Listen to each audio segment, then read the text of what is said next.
A few moments later, कुछ क्षणों बाद, we all lifted our eyes in awe as a spectacular array of South Africa jets, helicopters, and troops carrier roared in perfect formation over the Union Building. कुछ क्षणों बाद हम सभी ने नजरें उठाई इन एवे का अर्थ है आश्चर्य से। जैसा कि स्पेक्टिकुलर एरी का अर्थ है शानदार प्रदर्शन। ऑफ साउथ अफ्रीकन जेट, किसका प्रदर्शन है शानदार? साउथ अफ्रीका के जेट जानते हो, लड़ाकू विमान, हेलीकॉप्टर,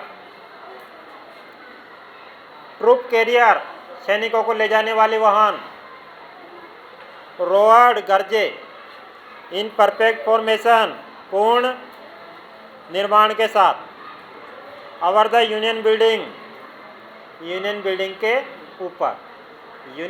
के ऊपर अफ्रीकन जेट, हेलीकॉप्टर, इन्होंने शानदार प्रदर्शन किया।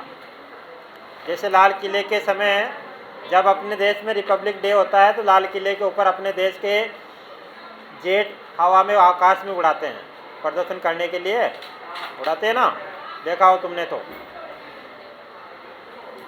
ऐसे ही इन्हों के यहाँ पर भी ऐसा ही हुआ। It was not only A display of pin point precision, ये केवल पूर्ण परिशुद्ध प्रदर्शन नहीं था military force but a demonstration of the militaries loyalty, बल्कि ये प्रदर्शन क्या था? मिलिट्री फोर्स का लॉयल्टी का मतलब होता है वफादारी का। ये प्रदर्शन केवल दिखावा वाला प्रदर्शन नहीं था, बल्कि ये प्रदर्शन ये था कि ये जो फोर्स है वह अपने देश के प्रति वफादार है। कौन सी force? Military force. But a demonstration of military's loyalty to democracy, यानी डेमोक्रेसी लोकतंत्र के प्रति मिलिट्री का ये वफादारी का प्रदर्शन था। टू ए न्यू गवर्नमेंट, नई सरकार के प्रति वफादारी का प्रदर्शन था।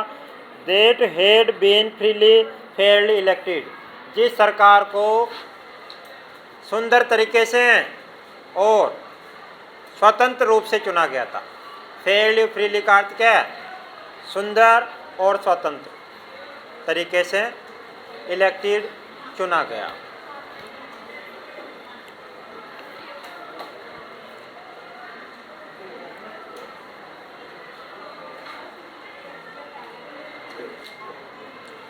Only moment before the highest general of South Africa Defence Force police their chest bedecked with ribbons, medals from days gone by.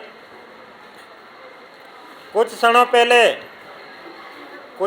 पहले highest general of South African defence, south Africa की जो रक्षा सेना है उसके जो जनरल हैं, highest general यानी ऊंचे रैंक के जो अधिकारी हैं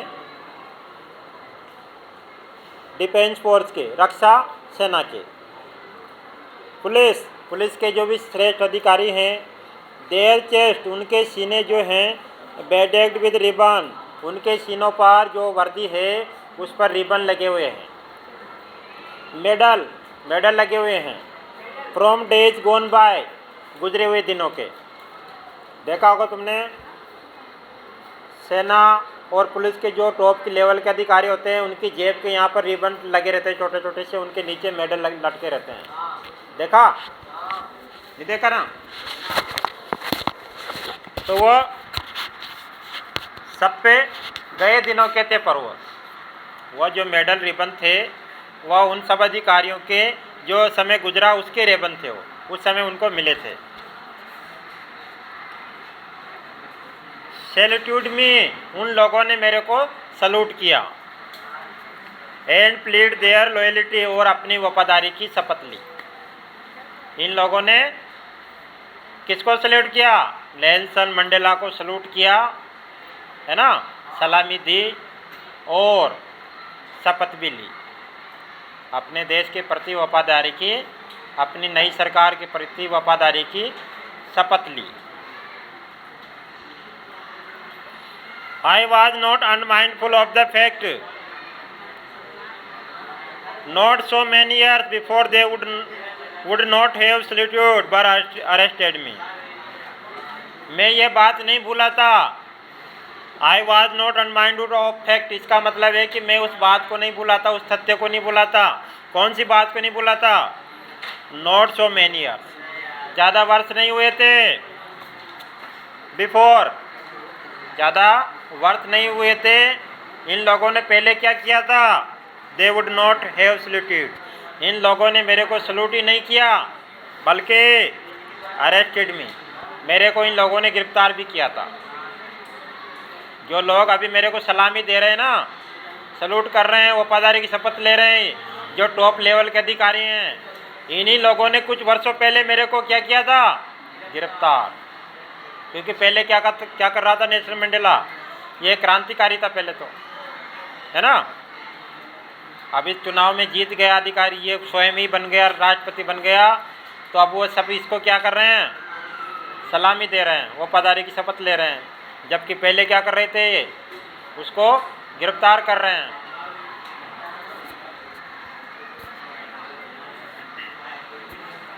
फाइनली, अंत में, ए चरवन ऑफ इम्प्लाजेट, वी आकार की आकृति, इम्प्लाजेट विमान ने वी आकार की आकृति बनाई। कहाँ पर? आकाश में। लेफ्ट स्मोक ट्रेल, उसने आकाश में अपनी पहुँच से धुआं छोड़ा, वी आकार में। वी आकार में धुआं छोड़ा है। और इस धुएं में कौन कौन सा रंग था? Black, red, green, blue, gold. Of new south African flag, ये नए साउथ अफ्रीका के झंडे के रंग थे।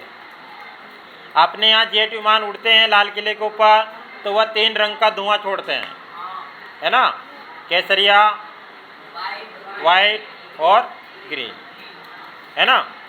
इन्होंने 5 रंग का धुआं छोड़ा आकाश में, अपना झंडा बनाया देश का। किस बात के लिए?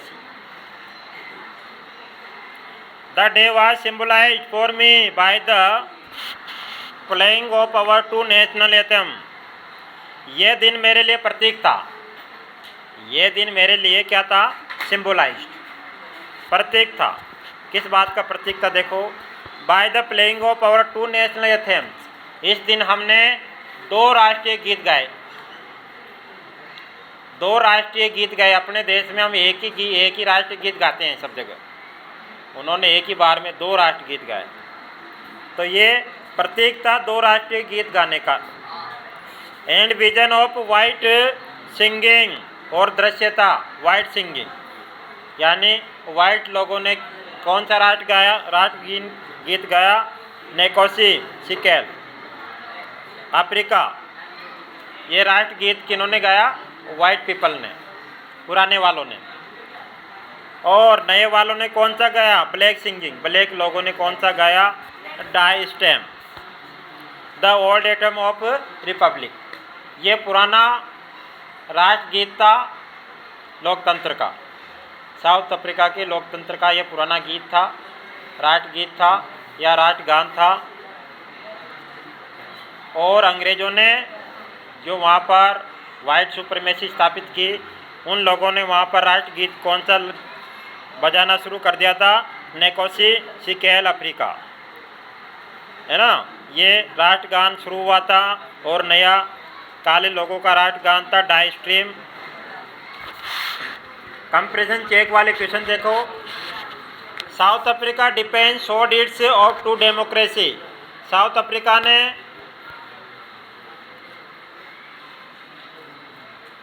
साउथ अफ्रीका की जो डिफेंस थी, उन्होंने क्या दिखाए? Loyalty to democracy. Highest general of the defence force politics saluted Arthur, South Africa. Who arrested Mandela few years before, किसने अरेस्ट किया था? General of Africa.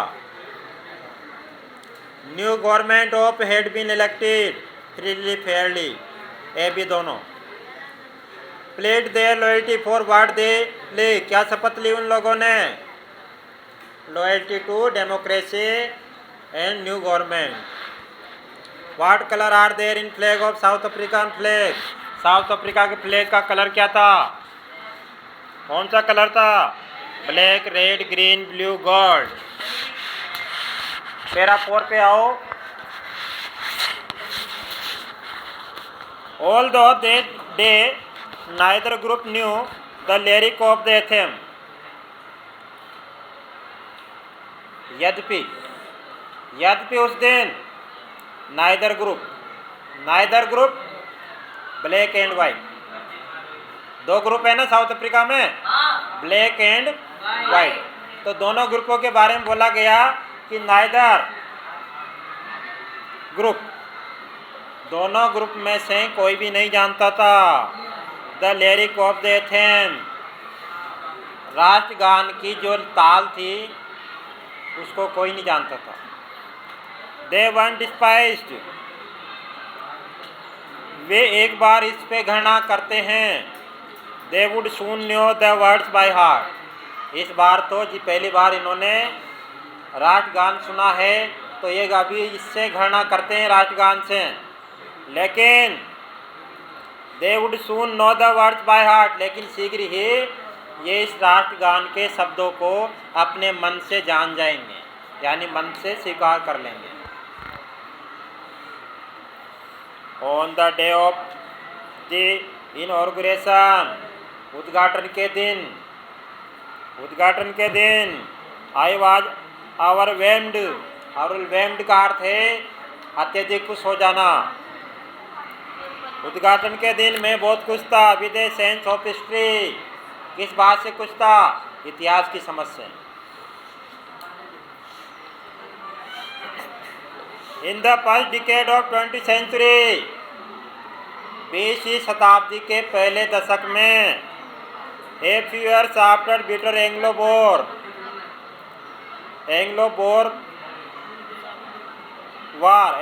वार जो युद्ध हुआ था, कड़वा युद्ध हुआ था, उसके कुछ वर्षों के बाद, and before my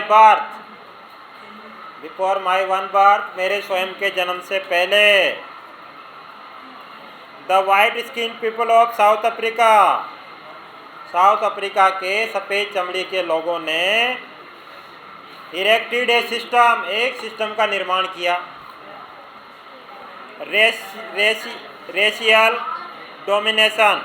racial domination वाला सिस्टम। रेशियल डोमिनेशन क्या होती है?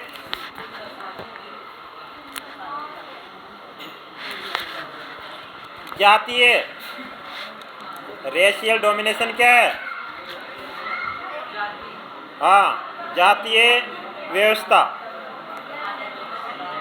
Against the dark skin people of their one land, अपने देश के काले चमड़ी के लोगों के खिलाफ एक जातीय व्यवस्था का निर्माण किया सफ़ेद चमड़ी के लोगों ने, यानी वाइट पीपल ने ब्लैक पीपल के खिलाफ एक व्यवस्था तैयार की।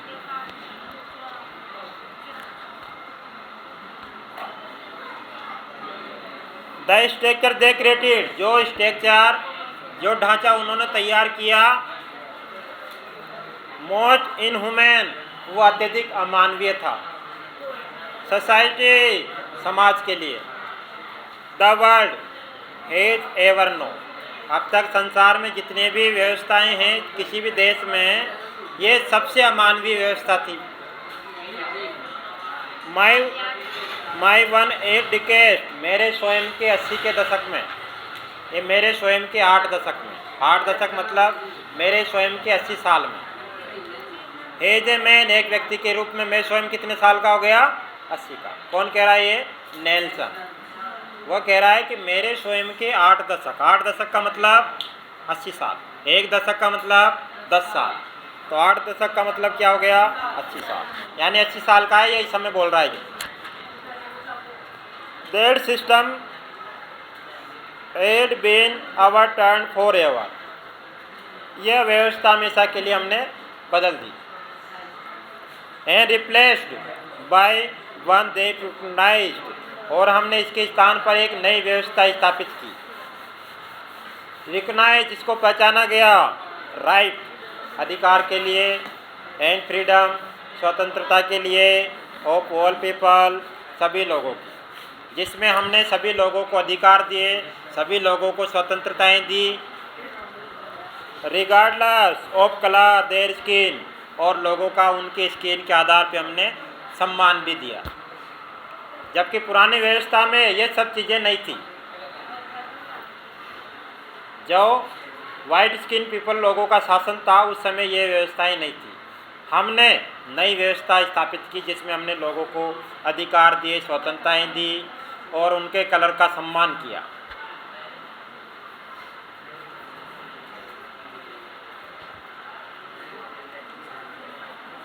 That day had come about through the unimaginable sacrifice of thousands of my people. ये दिन अकल्पनीय बलिदान of thousand of my people, ये दिन मेरे देश के हजारों लोगों के अकल्पनीय बलिदान से आया।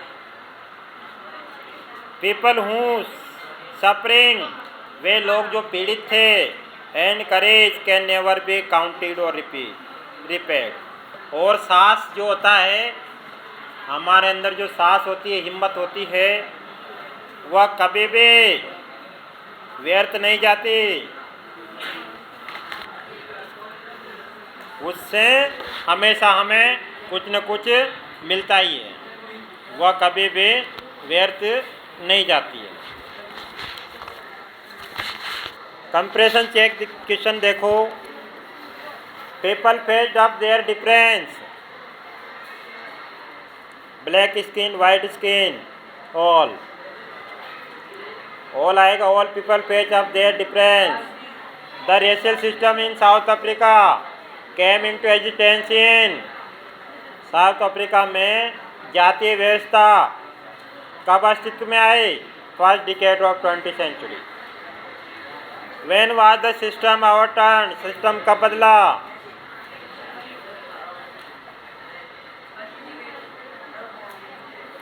कब बदला सिस्टम? सिस्टम कब बदला? ये फर्स्ट डिकेड में, लास्ट डिकेड में?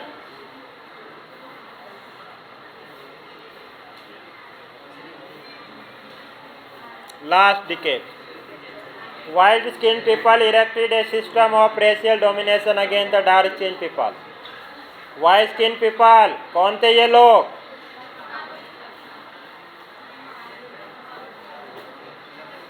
साउथ अफ्रीका के लोग। What did they know? They उस दिन वह क्या नहीं जानते थे? They don't know lyric of national anthem, राष्ट्रीय गान की लय को वह नहीं जानते थे। How did they get succeed in our turning the system, system को बदलने में उनको सफलता कैसे मिली? बाय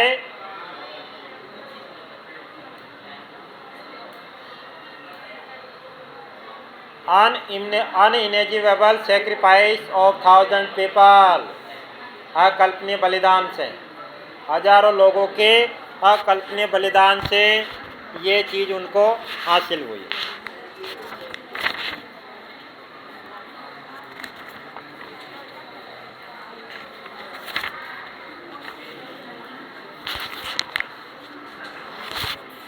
पैरा 5 देखो। आई फेल्ट डेट डे, उस दिन मेरे को अनुभव हुआ। As I have on so many other day, जैसा कि बहुत सारे दूसरे दिन भी थे, जैसा कि बहुत सारे दूसरे दिन गुजर गए, लेकिन उस दिन मेरे को अनुभव हुआ डेट के I was simply the sum of all these African patriots, कि मैं एक साधारण सा व्यक्ति हूँ, sum all of these African patriot, इन सभी अफ्रीका के देशभक्तों की जो संख्या है, वो हैड गॉन बिफोर, जो मेरे पहले चले गए, गुजर गए, बलिदान हो गए, उस हिसाब से तो मैं एक साधारण सा व्यक्ति हूँ। That long and noble line, ये एक लंबी और उच्च लोगों की लाइन है। एंडेड, जो ख़त्म हो गई। And now begin again with me, और फिर से मेरे साथ शुरू हो गई दूसरी लाइन। आई वॉज पेन्ड, मुझे दुख हुआ कि I was not able to thank them, मुझे दुख है कि मैं उन लोगों को धन्यवाद नहीं दे सका, है ना, उनको धन्यवाद देने में मैं असमर्थ हूँ। दैट कि दे वर नॉट एबल टू सी, क्योंकि वे देखने में समर्थ नहीं है। वाट देयर सेक्रीफाइस है ट्रोट, उनके बलिदान से क्या प्राप्त हुआ।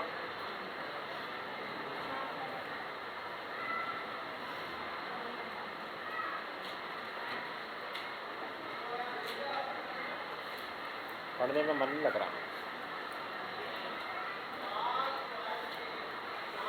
एक ये लिख रहा,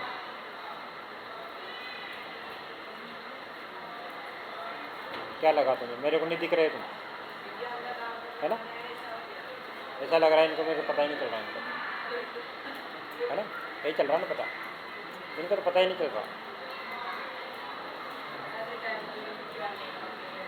टीचरों को बेवकूफ़ मत बनाया करो। The policy of apartheid created a deep and lasting wound in my country and my people. जो रंगभेद की नीति थी, पॉलिश ऑफ एपार्थीड, जो रंगभेद की नीति थी, इसने मेरे देश के लोगों और मेरे देश में एक गहरा और लंबा घाव किया, लंबे समय तक चलने वाला घाव किया। जैसे अपने देश में घाव कर रखा है ना नेताओं ने, धर्म के नाम पे, जाति के नाम पे अभी चल रहा है। कोई भी नेता हो, या तो धर्म के आधार पे भाषण देगा या जाति वाला भाषण देगा, और मुद्दों पे कोई भाषण नहीं देगा। यही होता है ना। तो वहाँ पर भी इनने, वाइट पीपल ने क्या किया? गहरा घाव किया, यानी उन लोगों को आपस में बहुत लड़ाया।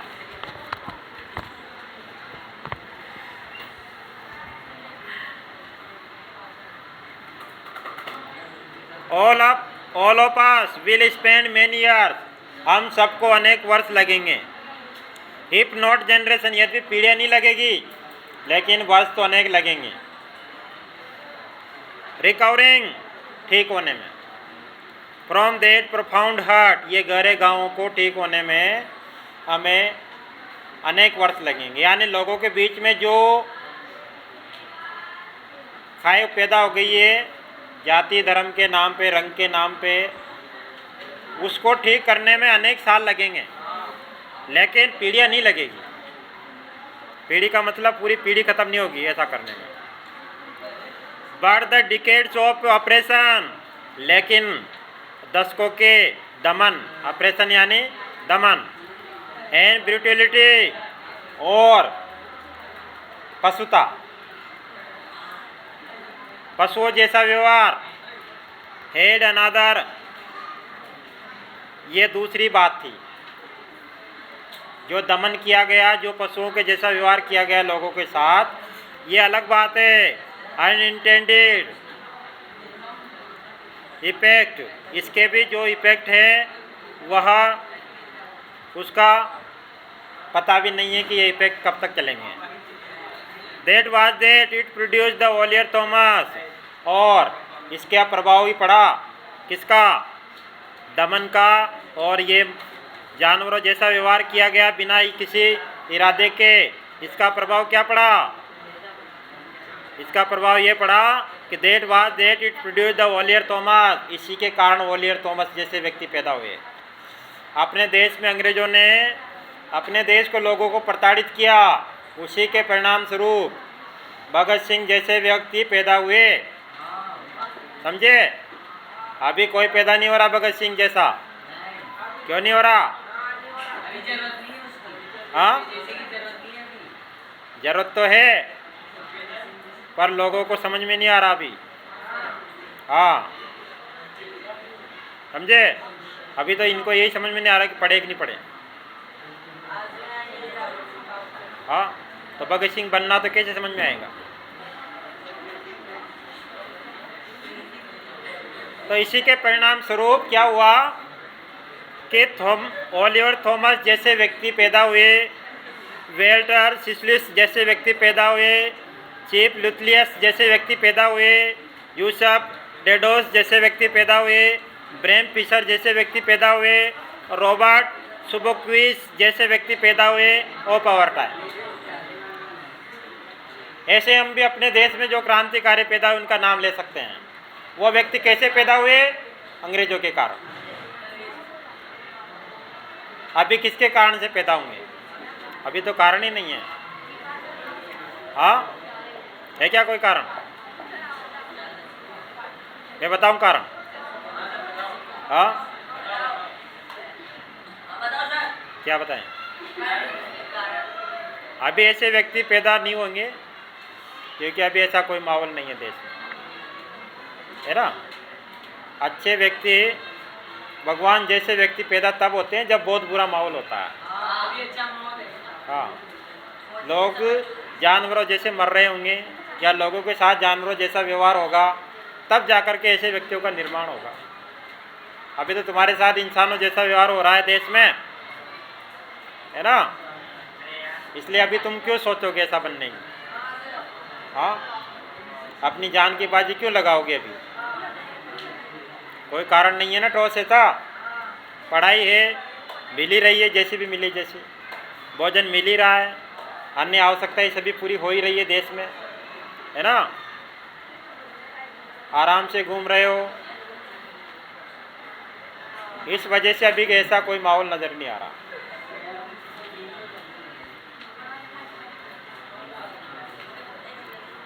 तो ये व्यक्ति जिनको यहाँ पर नाम आए हैं, Oliver Thomas, Walter Sisulu, Chief Luthuli, Yusuf Dadoo, Bram Fischer, Robert Sobukwe, ऐसे व्यक्तियों के जो नाम आए हैं, ये व्यक्ति क्या हैं? सच एक्स्ट्रा ऑर्डिनरी करीज। इनके अंदर असाधारण साहस था, असाधारण हिम्मत थी। अरे इधर घूम। इनके अंदर असाधारण हिम्मत थी। हाँ, चाहे गोली मारो तो मारो, चाहे फांसी पे लटकाओ तो लटकाओ। ये अपनी बात से हटने वाले नहीं थे पीछे, समझे। इसलिए कहा जा रहा है कि इनके अंदर ऐसा असाधारण साहस था, विजडम, ऐसी असाधारण बुद्धि थी, जेनरसिटी, ऐसी असाधारण उदारता थी, that their like may never be known again। ऐसी उदारता, ऐसी बुद्धिमत्ता, ऐसा साहस फिर से दोबारा कभी भी हम लोगों के द्वारा ज्ञात नहीं किया जाएगा, यानी देखा नहीं जाएगा दूसरे लोगों में। Perhaps it required such deep thought operation. शायद ऐसे व्यक्ति बनने के लिए, ऐसे व्यक्ति का निर्माण करने के लिए जरूरत होती है डेप्थ ऑफ ऑपरेशन। बहुत ज़्यादा लोगों को प्रताड़ित करना पड़ता है। डेप्थ ऑफ ऑपरेशन का अर्थ क्या है? अत्यधिक प्रताड़ित करना, अत्यधिक दमन करना। जब अंग्रेज भारत के लोगों को मारते तो ये नहीं देखते थे कितने लोगों को मारना है, 100-200 कितने भी हो, सभी को गोलियों से उड़ा देते थे एक साथ ही। सारों को एक साथ मार दो, जितने भी विरोध कर रहे हैं अपना, सबको मार दो, एक को भी जिंदा मत छोड़ना। लाशें हो जाती थोड़ी देर में। हाँ, नहीं पता तुम्हें जलियांवाला बाग हत्याकांड नहीं सुना तुमने? उसमें ऐसा ही किया था अंग्रेजों ने। पहले तो जो भीड़ सभा कर रही थी उनको चारों तरफ से घेर लिया। एक रास्ता था उसमें से गेट से निकलने का, वहाँ पर भी वो खड़े हो गए और वहाँ से फिर उन्होंने अपनी बंदूकें चलाना शुरू की। जब तक गोलियाँ खत्म नहीं हुई तब तक चलाई। हाँ, लोग मरते गए। एक कुआं था वहाँ बीच में, कुछ लोग उस कुएं में कूदे, उसके देखे बहुत सारे लोग उसमें कूद गए, सारे उसी में मर गए दब के, एक के बाद कूद के। बाकी हाँ, बचने के लिए बचने के साथ मर भी जाते हैं। और जो वहाँ जो खड़े रहे वो भी गोले से मर गए, है ना। हाँ, इतनी दुख की बात है, लेकिन फिर भी इतने जोर से हंस रहे हैं। हाँ, और ओरिजिनल में इस हालात को अगर देख लेते तो पागली हो जाते तुम, तुम्हारा दिमाग काम नहीं करता, समझे। जब तुम एक मृत शरीर को देख लेते हो तभी तुम्हें रात में नींद नहीं आती है, तो इतनी लाशों को देखने के बाद क्या होगा तुम्हारा, कभी रोड पे एक एक्सीडेंट को देख लेना चित्र से, गौर से, फिर रात को सोचना उसके बारे में। समझ गए?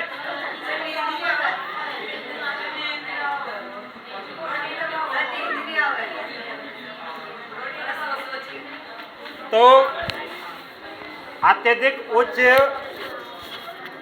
बुद्धिमत्ता वाले, उदारता वाले और असाधारण चरित्र वाले व्यक्तियों का निर्माण अत्यधिक दमन के बाद होता है ना। अत्यधिक दमन होगा, उसके बाद ऐसे व्यक्तियों का निर्माण होगा। अपने धर्म ग्रंथों को अगर तुम देखो तो वहां पर भी ऐसा ही हुआ, नहीं हुआ? श्री कृष्ण देखना आप, कंस बहुत सारे लोग व्यक्तियों को मारता है, मर जाए जैसे ही मारता है, काटता है, मारता है। फिर लोग भगवान से प्रार्थना करते और भगवान आ जाते हैं। हाँ, ऐसा ही तो होता है। अपने सारे धर्म ग्रंथों में यही लिखा हुआ है। लोगों को अत्यधिक प्रताड़ित किया गया, उसके बाद कोई व्यक्ति पैदा होता है। ऐसे नहीं आता कोई भी अपने आप।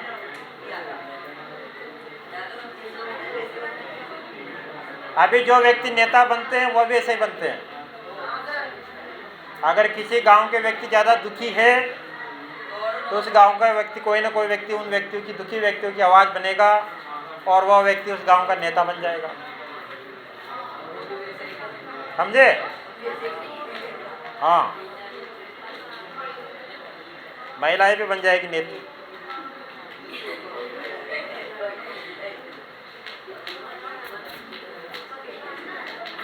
हाँ, आगे सुनो। The policy of created a deep and lasting would. बताओ कौन सी पॉलिसी ने साउथ अफ्रीका के लोगों के बीच में गहरे घाव किए जो लंबे समय तक चले? कौन सी? एपार्थाइड, रंग भेद की नीति। I was simply the sum of all those African patriots here I refer to. यहाँ पर आई किसके लिए आया? Nelson Mandela. The great man referred in the passage head. इस पैसेज में ग्रेट व्यक्ति किसको बताया गया? अरे इस पैसेज में ग्रेट व्यक्ति कौन लोग थे?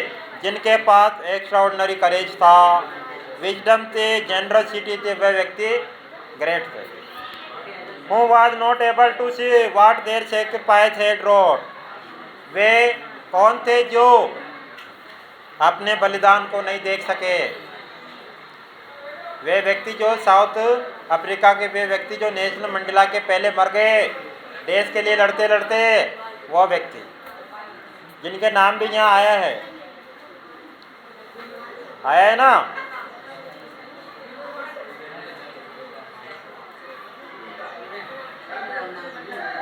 Y was Mandela pain. Mandela क्यों दुखी है? क्योंकि वह अपने पहले के जो बलिदान करने वाले व्यक्ति थे उनको ये नहीं बता सकता कि देखो आपके देश में सब कुछ सही हो गया, आपका बलिदान व्यर्थ नहीं गया। What is required to create character of heights. उच्च निर्माण वाले चरित्र के लिए क्या जरूरी होता है? डेप्थ ऑपरेशन, गहरा दमन। आपका चरित्र का अच्छा निर्माण कब होगा? जब आपको बहुत ज़्यादा परेशान किया जाएगा। समझे? अच्छे चरित्र का निर्माण कब होता है? जब आपको बहुत ज़्यादा परेशान किया जाए। ऐसे नहीं होता। माई कंट्री, मेरा देश is rich in the minerals and James.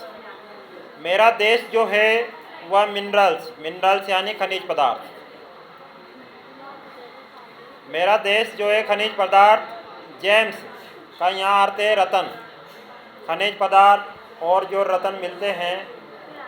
That lie beneath its soil, जो इस देश की मिट्टी के नीचे दबे हुए हैं। इस मामले में क्या है? मेरा देश अमीर है ना। नेल्सन कहता है कि मेरा देश अमीर है खनिज पदार्थों के मामले में, और जो दूसरे मूल्यवान पत्थर है उन मामले में। But I have always known that it's greatest wealth it is it's people. लेकिन मैं हमेशा से जानता हूँ कि इस देश की सबसे बड़ी संपत्ति इसके लोग हैं। इस देश की सबसे बड़ी संपत्ति इसके लोग हैं। भारत की सबसे बड़ी संपत्ति भारत के लोग हैं। अगर ये अच्छे नहीं होंगे तो जो कुछ भी देश में उसको भी बर्बाद कर देंगे, है ना। वो अगर सबसे अच्छा होता है जिसके घर वाले अच्छे होते हैं, और जिसके घर वाले अच्छे नहीं होते वो उस घर में सब कुछ होने के बाद भी वो अच्छा नहीं होता। इसलिए किसी भी देश की, किसी भी घर की सबसे बड़ी संपत्ति उसके घर पर जो व्यक्ति हैं वो होते हैं। ठीक है।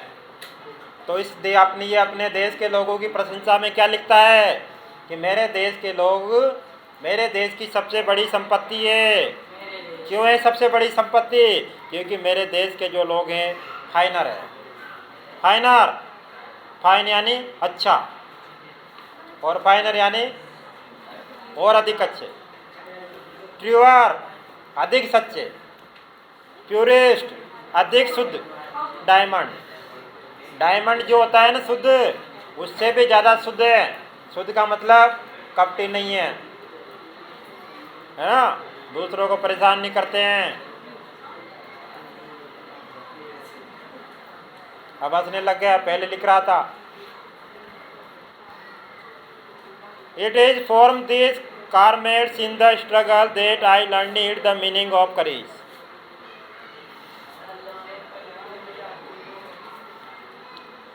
दीज कार्मडीज, कार्मडीज का अर्थ क्या है? साथी लोग। कामरेड्स क्या है? साथी लोग। वह कहता है नेल्सन कि ये जो बात मेरे अंदर आई है, ये सब कुछ मेरे साथी लोग थे, कार्मेडीज, उनसे आई है। इन स्ट्रगल, उनके साथ जो मैंने संघर्ष किया उससे मैंने ये चीज़ें आई है। That I learned the meaning of करेज, मैंने साहस का अर्थ समझा। क्या समझा? साहस क्या होता है, करेज क्या होता है? जानते हो तुम करेज क्या होता है? नहीं जानते ना? हाँ, मैं तो जरूर बताऊंगा। टाइम एंड अगेन, समय और फिर से, आई have seen man and women risk and give their life for an idea. मैंने फिर से देखा कि लोग और महिलाएं अपने जीवन को देने और खतरा लेने के लिए तैयार है, और एन आइडिया, एक विचार के लिए। मैंने फिर से देखा कि मेरे देश की महिलाएं और पुरुष जो है वो अपने जीवन को देने के लिए तैयार है, अपने आप को खतरे में पहुंचाने के लिए तैयार है, और एन आइडिया, एक विचार के लिए। एक विचार का मतलब देश के अंदर अच्छे शासन की स्थापना के लिए। I have seen man stand up to attack, मैंने देखा लोगों को खड़े होते हुए, to attack and torture without breaking. जब कोई हमला होता है तो लोग उसके सामने खड़े हो जाते हैं, एंड टॉर्चर, और उनको टॉर्चर किया जाता है, लेकिन फिर भी वो कोई तोड़फोड़ नहीं करते हैं, है ना। अभी अगर तुम्हें पीटने लग जाए तो तुम क्या करोगे? बिना वजह तुम्हें गुस्सा आएगा, यही होगा ना। कोई गालियाँ निकालने लग जाएगा, कोई पर्स फाड़ने लग जाएगा, कोई दौड़ेगा। इंसान क्या करता है? अगर उसे बेवजह बहुत ज़्यादा परेशान किया जाए तो उसका मानसिक संतुलन बिगड़ जाता है, फिर वह कुछ भी कर सकता है। लेकिन इन लोगों ने इतनी बुरी स्थिति के बावजूद भी ये डट करके इन्होंने मुकाबला किया, है ना। कोई तोड़ फोड़ नहीं की, इनको कितना भी पीटा गया इन्होंने सब सहन किया। शोइंग स्ट्रेंथ, इन्होंने अपनी शक्ति दिखाई, and resilience they defies the imagination, और इन्होंने अपनी कल्पनाओं को परिभाषित किया। किससे? रिजिलेंस से। इन्होंने अपनी कल्पनाओं से जो बुरी स्थिति थी उससे भी ये उबर गए। यानी कोई जितना भी पीटा गया, प्रताड़ित किया गया, उसके बावजूद भी इन्होंने हिम्मत नहीं आ रही, अपने डटे रहे। हाँ, तो अब आगे आएगा साहस क्या होता है, सुनना ध्यान से। साहस किसे कहते हैं? आई लर्नड इट दैट कि courage was not the absence of fear. साहस का मतलब ये नहीं होता। नेल्सन कहता है कि मैंने सीखा है कि साहस का अर्थ ये नहीं है कि आपके अंदर डर खत्म हो गया हो, आप किसी से डरते नहीं हो। इसका मतलब ये नहीं कि आपके अंदर बहुत साहस है। But the Trump over it, बल्कि साहस का अर्थ है डर के ऊपर जीत पाना। आपके अंदर जो डर है उसको कंट्रोल कर लेना को बोलते हैं साहसी व्यक्ति। आके मैं पीट सकता हूं तुझे वहां।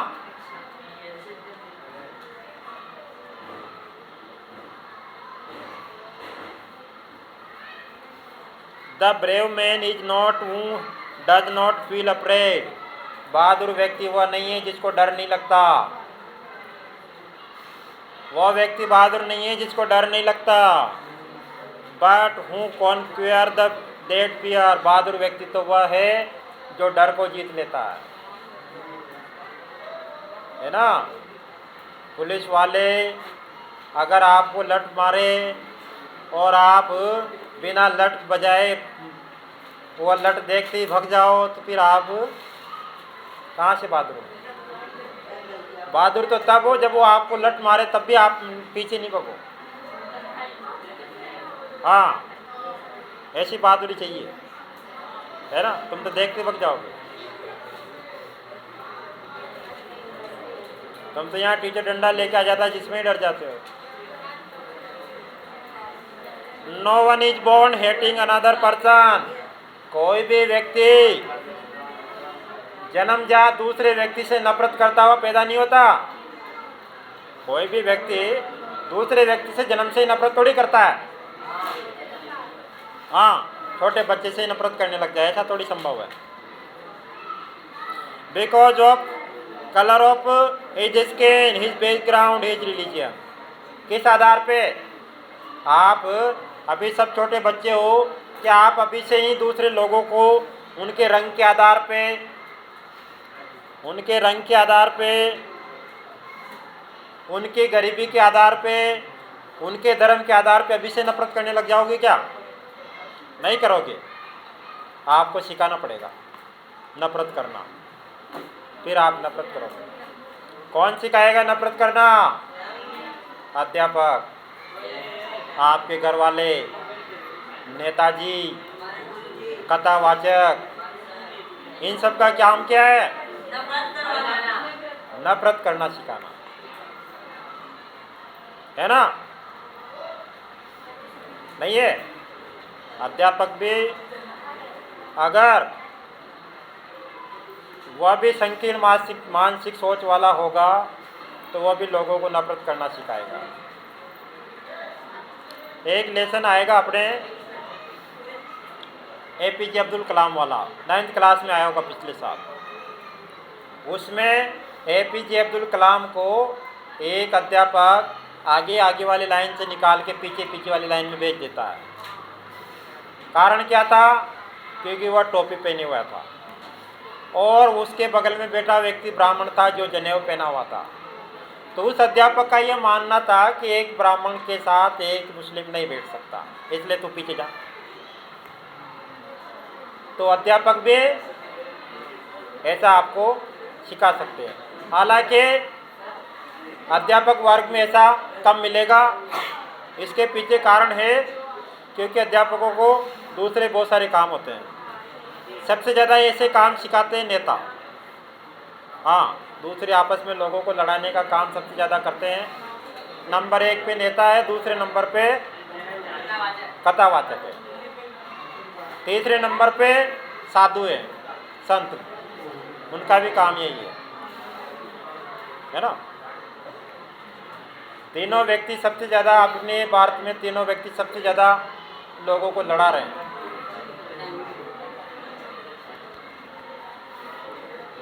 People must learn to hate लोगों को नफरत करना जरूर सीखना चाहिए। नेल्सन ये कह रहा है कि नफरत तो सीखो, जरूर सीखो। If they can learn to hate,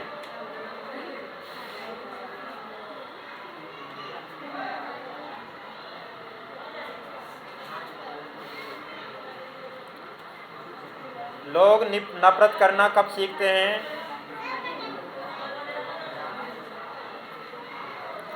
यदि लोग नफरत करना सीखते हैं तो आप जरूर उनको नफरत करना सिखाओ। लोग नफरत करना सीखते हैं तो आप उनको नफरत करना जरूर सिखाओ।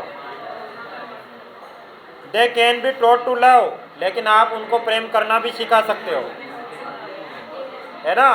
दूसरों का सम्मान करना भी सिखा सकते हो। एक बातें नहीं, आप नफरत सिखा रहे हो, अगर वो सीख रहे हैं तो जरूर सिखाओ, लेकिन नफरत सिखाना जरूरी थोड़ी है। आप उनको आपस में प्रेम से रहना भी तो सिखा सकते हो। अभी हम आपसे ये कहें कि आपस में लड़ा करो, रोज नहीं आते लड़ना शुरू कर दिया करो, ये फर्श वर्श सब फाड़ दिया करो, है ना। गाली बका करो, अध्यापकों का सम्मान मत किया करो, है ना, हुर्रा किया करो, ये सिखाएं। क्यों सिखाए? पर ये इससे क्या फ़ायदा? ये सब चीज़ें क्यों सिखाएं? इससे अच्छा तो ये सिखाएं कि भाई किसी से लड़ना नहीं है, किसी से फालतू बात नहीं करनी, अपना जो काम है वो करो, पढ़ने आते तो पढ़ो। भाई पढ़ने आते हो तो पढ़ाई करो ना। अब ये बहुत सारे तो ऐसे हैं जिनके पास बुक ही नहीं है, इनसे कैसे उम्मीद करें कि भाई ये पढ़ने आते हैं? बहुत सारे ऐसे जो लिख रहे हैं।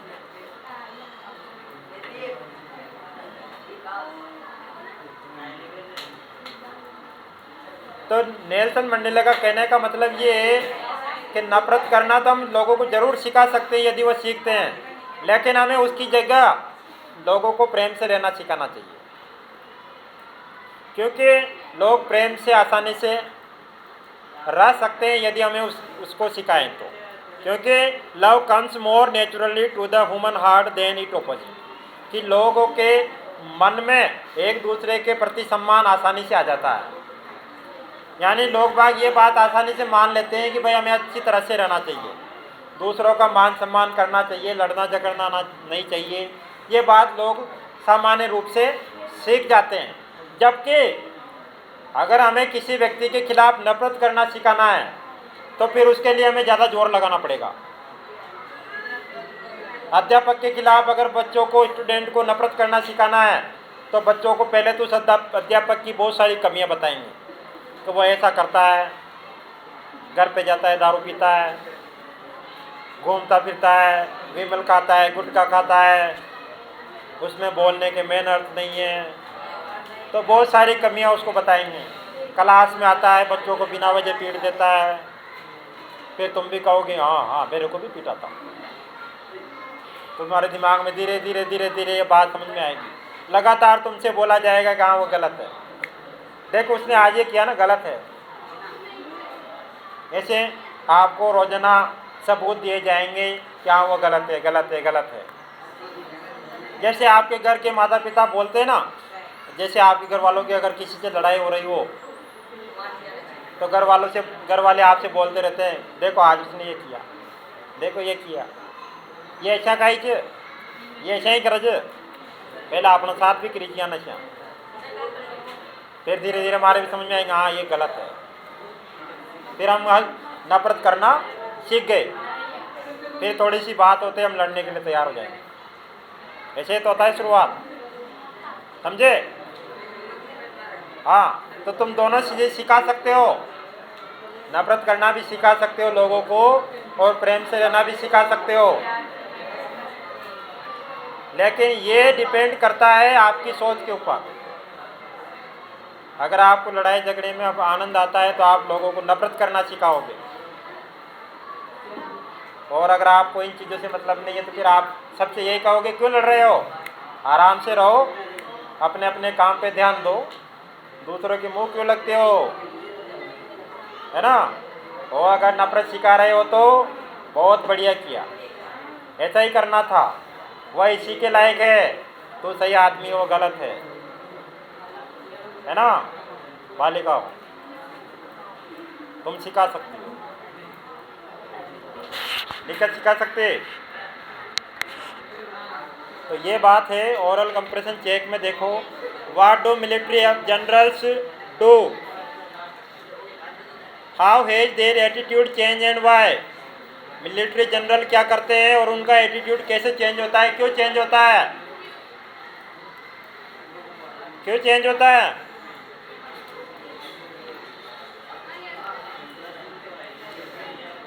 पहले तो वह क्या करते थे, नेल्सन मंडेला को सैल्यूट भी नहीं करते थे और उसको गिरफ्तार कर लेते थे, लेकिन अब उनका एटीट्यूड चेंज हो गया। अब वे शपथ ले रहे हैं देश के प्रति वफादारी की और नेल्सन मंडेला को सैल्यूट भी कर रहे हैं। दो नेशनल सॉन्ग क्यों गाए गए थे, क्योंकि एक वाइट पीपल का था, एक ब्लैक का था। How does Mandela describe system of government in his country. Nelson Mandela ने अपने देश में जो गवर्नमेंट सिस्टम था उसको परिभाषित किया है। वाइट पीपल का गवर्नमेंट सिस्टम जो था वह इनह्यूमन था, अमानवीय था, और इन्होंने जो बनाया वह उसमें लोगों को फ्रीडम दी, है ना, राइट दिए। What does courage mean to Mandela, Mandela का मतलब क्या है, करेज से मतलब क्या है, करेज का मतलब क्या है। करेज का मतलब ये है कि आप डर को काबू में कर लो तो आप साहसी व्यक्ति हो। What does you think is natural to love and hate, स्वाभाविक क्या चीज़ है, लव एंड हेट, तो लव स्वाभाविक चीज़ है। The greatest wealth of South Africa its people, which thing light beneath its soil, minerals and gems. Man is a person who conquer the fear, brave. What come naturally to human heart, love. What it is define the imagination, कल्पनाओं को कैसे परिभाषित किया गया, resilience से, सहन शक्ति से। What must people learn, लोगों को क्या सिखाना चाहिए, प्रेम से रहना सिखाना चाहिए। नहीं जाए तो क्या होगा।